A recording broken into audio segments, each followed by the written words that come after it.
kai ganga al'adu mun amana in yi aikin gaba dole tsana ka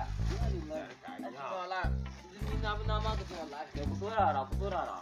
ba ba ku jin yunwa wallahi na jin yunwa kai a ni gidan da ya mun walakanci ba ma ku zo mu huta mu a dubu Allah dan jira shi kan ya iso da abincin nan da Allah kai ya iso da abincin nan kun kaga shi wawa ne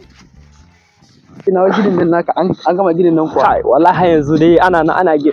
ginin ga kana ganin shi na kashe mai ya kai miliyan 3 amma har yanzu ba amma ci da bi ba wallahi to me aka tsaye har yanzu ma'aikata na nan nasa yanzu hakan ga ma ina son in zagayo su ne wallahi gaskiya ya kamata mu dubo su mu ga aikin na sai ke tafiya ka na kofar da kake gani na kashe kudi ya 70,000 akan a tsara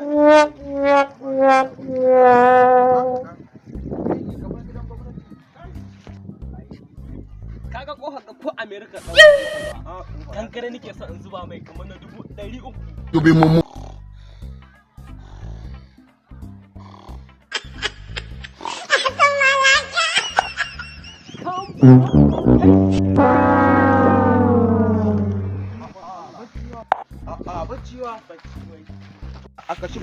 a kwashi kudi a bawa kuma ku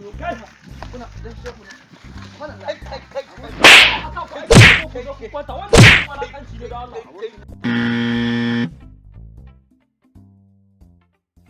Chai!